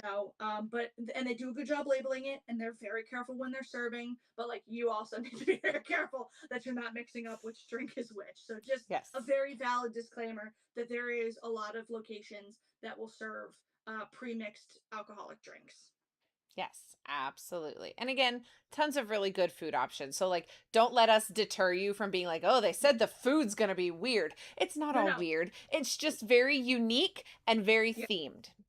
And I'm gonna tell you, even the weird stuff slaps. Like I really like I've had some freakish things from HHN, but it has all been very good. I mean, like it's all still edible and it all largely tastes good. And I mean, for having like such a mass produced scale of food, they do pretty good for like Right. these outrageous types of things. Yeah. So, no, I want to be clear. I really enjoy the stunt food is not only fun for Instagram, but Right. largely it tastes pretty good too. Right. So, yeah, don't let us scare you off the food just because we're like, it's crazy looking. Right. It's a corn dog and a mozzarella stick. Who would do that, right? Like me, I would do that, but that's besides the point, Like, we don't want to scare you off the food. It is really good. And it's also fun to just be like, hey, kiddo, isn't this like fun and kooky and just like having like it really just like adds to the themed experience that you were Yeah. trying to share with your kid in that moment. So Yeah. like I don't know, like I'm all about like the themed food and drinks. I think that really can tie this event together.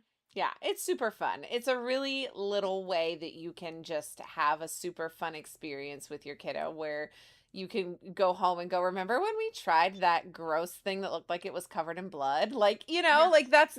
that's part of the experience and the memories of HHN. Yeah, absolutely. Very cool. All right, so I think that is the majority, but I think we've got one more little side note that we want to mention about Yeah. photo ops. What can you tell us about photo opportunities at HHN? Because it's really dark most of the time. It is. So first off, perfect segue of being like, hey, remember that time, right? It is really dark, but there is also a lot of opportunities to take great photos at HHN. So over the last 2 years, I believe it was introduced, there has actually been a photo op area. So it is specifically for you to take photos with characters from the houses as well as if they have like a theme or an icon that year, you can usually take photos with them. So, for example, I think last year they had like it was like a punk rock aesthetic. So they had like a punk rock skeleton man and woman that you could take photos with, right? So they're up on pedestals, so you can't like accost them, right? Like, but you can take a very cool photo with them. Yes. This most, I want to be clear, the most popular characters may not be there. Like, for example, Art the Clown. It would be a safety issue to have him there. For anybody who doesn't know, he's from the film franchise Terrifier, which for some reason is very popular with the kids. I saw a lot of horror movies as a child and as an adult. I'm good. I like Art the Clown as a character. I've seen the first Terrifier, and that's enough for me. But yeah, so like they're like the super mega popular ones that are all over social media that all the kids are going to be chasing, probably not going to be there. But the really popular ones still are. Like they had Megan there one year from the film Megan. They had um they also had who was it last year too? Oh, like a goblin from the Goblin's Feast House. So like they have both the original and the IP characters. And so it is just explicitly set up for you to go take photos with them while they're kind of standing on this pedestal acting out however they would for that their corresponding house or what have you. On top of that, there are a couple of like very iconic HHN photos that you can take. Mel's die in instead of it's Mel's A. Diner, but they just like flick off some of the lights and it then spells out Mel's die in instead of dine in. It's fun. That's like it's like a super iconic photo that everybody always takes a photo of the sign. And very often, if you can catch it while it's still light out, you can take a good photo like in the twilighty time of you in front of the sign. There is also what I always, always, always recommend to people to take a photo in front of earlier in the night. And then later in the night, just a photo of it is the neon sign that says Halloween Horror Nights. That's right in the front. That and Mel's Die-In are like the two most iconic, right? Yeah. So you can take a photo with it during the day, and then it looks fantastic just lit up at night. So like if you're looking for the Snapstagram shot, Mel's Die-In and the Halloween Horror Nights neon sign in front are definitely the ones to do. Yeah, they also have that big, what do they call it? The medallion Yeah, out the in the medallion. very front of everything too, that you Yeah, might want to catch on your way in and then on your way out as yeah, another option too. yep. Also a very iconic photo application for sure. Yeah, but don't like you don't get like photos in the houses and stuff like that. So like Nope, you can do phones photos with down. signs, you can do photos with, with the scare actors and that are in the scare zones and things like that, but just you're not going to get like your photo pass photo from inside the house. Right. Could you imagine? That would be crazy. I know. I'm gonna have to see if I can find it, but there has been more than one photo that I've taken just like posed two thumbs up next to like very gruesomely bloody scare actors. Like I'm pretty sure the one that I'm thinking of, we were at the torture fair and it was like the axe executioner, and I was just like next to Hey. him like a giant dork. So like they are totally there to play into Yeah. your photos, your videos, your social media. They'll interact with your camera if you're just like recording as you're walking through the scare zone. The scare zone Yes. specifically you can record in. Do not record in the houses. You will be thrown out. The Wolfman will snatch that phone faster than you can believe. So Yes, and they um will like they seek out cameras. So if you want on the opposite side of what we've been talking about, if you want really good interactions in the scare zones, have a camera out. Have your phone yep, out recording because those scare actors truly look for them and yep, will go above and beyond to give you some really really awesome videos or photos. So if you want that, have your phones out. yeah. It's excellent. It's a lot of fun. So Yes. for you and or your children's Snapstagrams, there is Yes. plenty of social media opportunities. Absolutely, there is. Well, I think that is kind of our little short and sweet parents guide. Again, if you want more, I know, quote unquote, hey, we did pretty good. We didn't go too long. All things If considered, yeah. yes, if you want additional information or more in-depth information about like all of the ticket options and the add-ons and what, more descriptions about things, hop back to that episode that we did before on HHN and special events. I believe it's like special events at Universal was the title of the episode. So if you can't find it, let me know. I'm happy to point you in the right direction. And as always, if you've got more questions, you need more help, especially when it comes to like your first trip to HHN, or maybe it's your second or third and you just want more insight from Duck and Jess, who have gone for a decade now, it sounds like. Yep. Please reach out to us. You can always find us momstreetusa@gmail.com or at momstreetusa on all of our social media platforms. Again, our Patreon is a fabulous way to connect with us. Maybe we can put up some HHN photos over there from Duck and Jess that we can show off some of their adventures that they have had there. But all of that being said, thank you guys so much for joining us for this hub episode of Mom Street USA. We appreciate your support. Thank you for always being here, commenting, liking, sharing all of our stuff across everywhere. You guys are amazing. We love you so much, and we will see you on the next episode of Mom Street USA. Bye, everyone. Bye. Scene. Nailed it. Crushed it. God, I love HHN. Like all I ever want to talk about. That was good. I like it. I Yeah. love that this was like, for those of you that are here on live, this was like last week. I was like, hey, this would be a really good idea to do on an episode. And Duck and Jess were like, sold. Yeah. 100%. Yeah. Well, you know what? Because I actually had been thinking about doing what I was originally thinking about doing for this week. Or actually not even for this week, but for sometime soon would be like a first timer's guide to HHN. Yeah. But I like this take on it better because it's Yeah. just there's so many guides out there as to like if you as an adult are going for the first time, Right. what to expect. But like there's not a ton of recommendations out there if like you're just going with your kid, Right. or you know you yourself are younger, maybe you're only 19 and this is your first time going, so for sure. Yeah. I love Anna, yes, let's talk about HHN. I'm so it. excited for Hellraiser. I called my mother when they announced it. That's how excited I am for Hellraiser. They have been trying to get Hellraiser, I'm not kidding, probably for 15 years. Wow. It has been an ongoing, they have tried to get it, they've almost got it, and then it fell through. And then they tried to get Oh, it like it has been almost every year. I didn't It's been rumored. realize. Oh, absolutely. At least for 15 years, they've been trying to get Hellraiser, and finally it worked out. So now this Hellraiser house is the first three Hellraisers out of the Oh. 11 that are out there. Oh my gosh. Yeah, Why? I'm a Why? Why are there 11 movies? because we have such sights to show you, Jackie. Don't you know? No, you You have want them no to die. sights to show me because I cannot. Yeah, that's so fair. I will tell you about it. So Okay. yeah, I'll text you the joke that I made offline about it Oh because boy. somebody else in the group in the our group chat for the RIP tour was like, Yes. "What do I need to know about it? Because I ain't watching." I was like, Yeah. first off, you only need to watch 3, not 11." But but the first, I would say the first 3 and the remake. Most people don't like a remake. I loved the remake. I actually thought it was really good. Yeah. But yeah, so I love Hellraiser. I am such a freakazoid about this movie franchise. I was so excited I called my mother. My mom's like, "You never call me in the middle of the day. What's wrong?" I'm What's like, "They wrong? got Hellraiser." My mom's like, "What are you talking about? Aren't you employed? What are you doing?" Shouldn't you be working? Anna, really? Anna says that I love horror movies, but that's the one movie I Yeah. can't watch. Really? I'm That not a thing, horror movie person.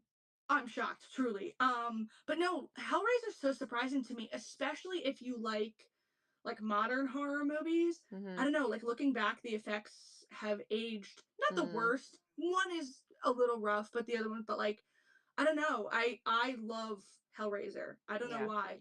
I It's could like the do one. once upon a time I could watch like It and like Poltergeist and like those old school like Sure. scary movies, and that's about my limit.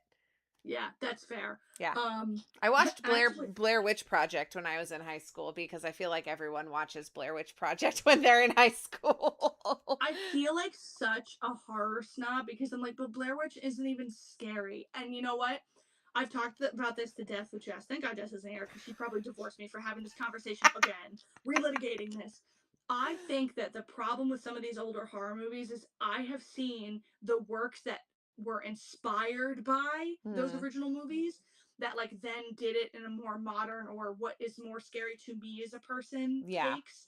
So like I've gone back and I've tried to watch Blair Witch Project so many times and I just don't care. I just don't care. They're crying in the woods. It doesn't do anything for me. But I've seen other found footage movies that are really freaky, right? So like Yeah. I just think it's like Right. the time period and when I watched it and Right. whatever. Well, and it's And like my the transportation OG, jet. right? It's Yeah, like the OG. yes. So like you wouldn't have the ones that you love if we didn't first have Blair Right. Witch And so Project. like I respect it Yeah. in like resurrecting. It wasn't the first found footage film, but it is one of the first mainstream ones and it was the one that kind of like revived it after Yes. slasher horror became really big again because of Scream in the 90s. So Yeah. like I respect its place in history. I really do. It is not a knock against. Also, I wasn't part of the marketing campaign, so I never thought it was real, right? Like Right. this is all like a huge portion of like the early internet lore, that kind of thing that I just Yes. wasn't there for. So it doesn't impact me in the same way. Right. But also I'm just like, please stop snotting into the camera.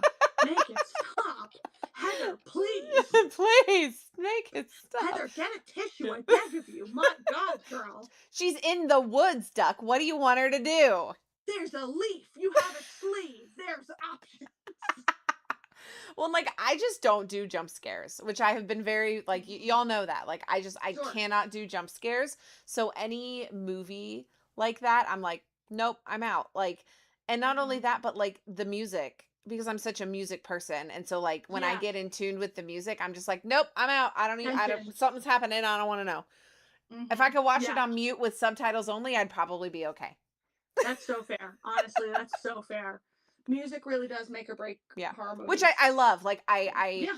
I love that music is such an integral part, right? Like that makes me so But happy as a music you person, don't but want any part of it. I don't want any part of it. Nope, I'm Yep. out. I'm out. I don't need that. I will go to my happy place and go to Disney and go to Not So Scary Halloween Party and be Yep. perfectly content with my silly spooky. Yeah. And that's totally fair. Right. And I am going to get jump scared by an underpaid 21-year-old in a Hellraiser and a pinhead costume, man. Oh, I don't know. Kirk was looking at something. I don't remember what it was. They were these weird mutant monster things. It was probably from Hellraiser. It was And probably the Cenobites, yes, which are like because they're people were one that joking. yeah, We were joking about him making a Cenobite t-shirt. bro. If he I am going to buy that expeditiously.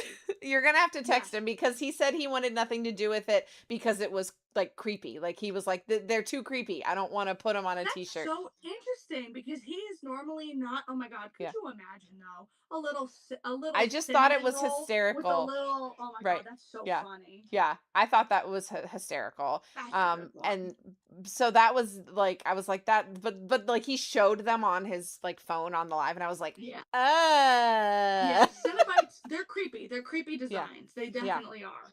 But Yeah. that's what makes them so memorable. Yeah. You should watch Sinners. I Oh, should dude, no. Sinners slapped. Sinners, it's not a horror movie in the way that Hellraiser is. It is not like jump scary or terrifying. It is more of a drama with some horror elements in it, if it makes sense. There are vampires. That Okay. is the thing about Sinners.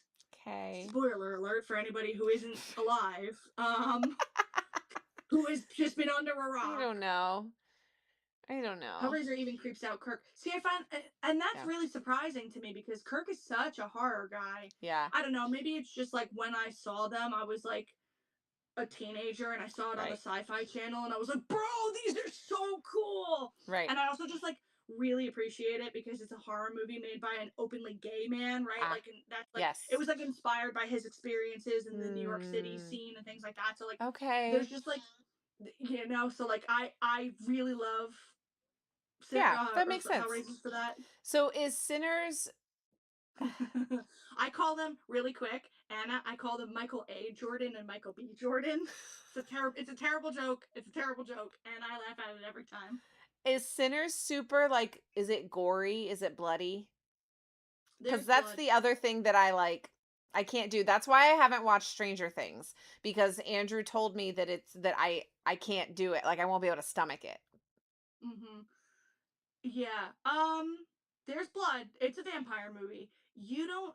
I'm trying to think about this because there's really only, I think, one scene that Okay. would be like particularly bloody enough to make you be like, no, thank you. But you can look away because you can kind of guess what's happening. So Yeah. let Yeah. me. Yeah. I'll tell you what. I will. I'm gonna. I was planning on rewatching it anyway. Okay. Yeah. I'm thinking, and I'm thinking of the one scene in the barn where the Michael A. Jordan gets, I'm thinking of that one. I'm thinking of the scene where, oh my god, what's her name? Her name just went right out of my head. Where the girly pop gets it, and then Not the girly the pop. yeah, the girly pop, and then of the ending scenes, that the particular, like, the showdown, I'll call it. So those are Hmm. like there's like a couple of them that are like, the one really bad one is the one in the barn that I'm talking about. But I'll rewatch it and I'll let you know on a scale of Duck to Jackie what I'm thinking the vibe is for Sinners. Haley, yes, Haley Steinfeld. Thank you, Anna. That was really gonna make me crazy. I'm cracking up at that on a scale from Duck to Jackie. Where is it fall? I mean, I think that's a pretty good scale. Oh. Hellraiser won't watch Stranger Things. Yep. You know what I mean? Yep. Yep. Hey, there was a period of time where I really tried to like the Saw movies because I think they're I fascinating, but I couldn't I do them love. because they were too bloody. Yeah, that's what I was just gonna say. I was Yeah. like, of all the movie franchises for you to like try to get over your fear, you pick the one where it's like, you've eaten a cheeseburger, now you have to cut off your leg or I'm gonna kill you. Like, what are you talking about? Why is that the one that you pick? Because the premise of it was so unique at the time when those That's movies were fair. coming out that I was just like, that's fascinating. Like I the love them. I yeah. love 1, 2, and 3, and I I think actually, I think I got except through for, 1 and 2. I don't know that I got to 3 because I think I was like, I don't I think think you I'm have out. to. I really enjoyed. Okay, if anybody has seen Saw 10, I really There love that are 10 movie. of those movies now? 11 if you include Spiral, which was terrible, and I don't. Oh my First of all, gosh. Jackie, yeah. So there is, in Saw 10, there is one of the worst wigs I have ever seen in my life. I will text you a photo. It's not like bloody or scary or anything. Well, other than the jump scare of the wig itself. Gotcha. It is objectively what I'm like, I have to look it up now Okay, but because it wait, is simply. have you seen the Descendants movies? Is it better or worse than the Descendants movies wigs It's because those ones are also really bad. let me see, Descendants movie wigs. Oh, they're like not great. But you know what? I feel like these wigs, oh, that's a bad wig. I feel like though these wigs, like, you can like kind of write it off, right? Like it's Right. like in right, it's like these zany hair, right? Like your Right. kid's not gonna notice that. This is one of the worst. Here, let me see what to Google so you don't get scared. Amanda Saw 10 wig. Not wib. What was that? That's not how you spell that. Okay, so yeah, if you Google Okay, I'm ready. Amanda Saw 10 wig and go to Google Okay. Images, Okay. it is one of the worst wigs I have ever seen. It is like the first and second photos that come Oh up. my It wow. is one of the worst wigs I have ever seen. And it's just like, you could have, why did we do, why does she look like a medieval page boy? What did we do here? Why is this happening? You have like $11 billion. You certainly didn't spend a lot of money on location because all the Saw movies take place in one location, Yeah. give or Do take. you know I think was it Ned's Declassified Coconut Head? Yes, yes. I called her Coconut Head. Absolutely, absolutely. It is Coconut Head's older sister. It's the worst. It's one of the worst wigs I've ever seen in my Oh life. my god. Yeah, It's like that's egregious. bad. That's Yeah. bad. Hmm. Yeah. Yeah. Well, if I ever I'm never going to watch that movie. I was going to say if I No. ever watch that movie, at least I have that to look forward to, but I'm never going to watch that movie. Let's be No. so for real. Let's be And you so for shouldn't. real. You personally shouldn't. Nope. Absolutely not. Not going to happen. Not going to happen. Oh my gosh. Well, this was super fun. I Yeah. enjoyed our little side tangent down to random horror things and me proving that I am just a wimpy wimp when it And comes that's okay. to scary things. And everyone always says, you should try HHN. You should go to HHN. No, I really No. shouldn't. Like, I No. love you guys, and I am proud of myself for the amount of knowledge that I have absorbed about HHN over the past 4 years, Mhm. but that's where it stops. Yeah. And I that's okay. don't need to go. I really just don't need to go. And I'm so Yes. sorry to disappoint everybody in our community and Pocket Fam that always says you should go, and I'm always like, "No, I You really should not. don't need to go. I As your really friend, don't. you should not. It would be Really a don't." colossal waste of money and you would not be That's it. having a good time. You That's just it. wouldn't. You just wouldn't. If it was like a $40 ticket, I'd be like, yeah, dude, Right. you should go because it's just fun. You know, to Yeah. watch your friends get spooked. You could wear the don't scare me necklace or Right. whatever, right? That's all cool. Scared to death, whatever they call it. Definitely afraid. Third time's a charm. We got there. But for the price that it is to Right. just do it for like the meme, it's not worth it. No. It's not worth it. This event simply isn't for everybody, and I think people have a hard time wrapping their minds around it Yeah. because they see their other content creators being there and enjoying getting spooked, and they're like, well, it's not that intense, and like it's not that intense to watch through a phone screen. It Right. is much different when you have a grown adult jumping out in a terrifying costume to get you, right? Like some Right. people, like myself and Jess, we find that fun. We Right. enjoy the controlled fear. You don't, and that's totally okay. And there's Right. nothing wrong with it. Right. And I just, yeah, it's just Not your nope. scene. Mhm. And like I don't even like to watch it on the phone screen. Mhm. Yeah, you're like you're going through a scare So zone. I'll be back. Yeah. yeah, literally, I'm like, no, I'm out. Like, I will pop into the chat when people are there, when they're like in houses, because then I just talk to Mhm. people, or I will literally ignore the top part of my screen and just look at the chat Yep. Absolutely.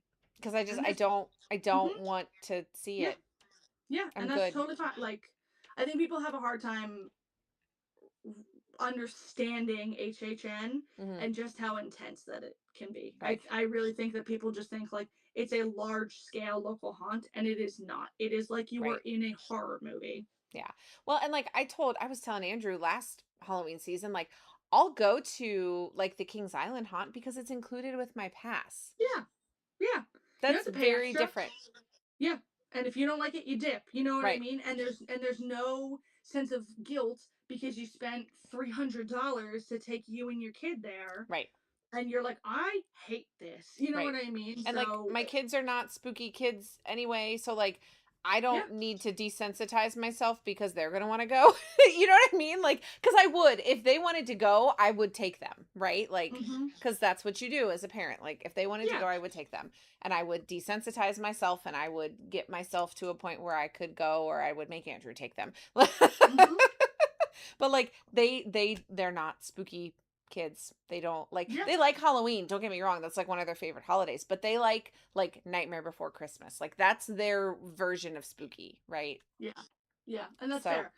And you know what? They may change as they get older, right? right. Jess actually did not like horror until we really started dating and Yeah. part of it was she like pretended to be into horror for me, I think. I love Oh shit, this. she's asleep. She can't hear me.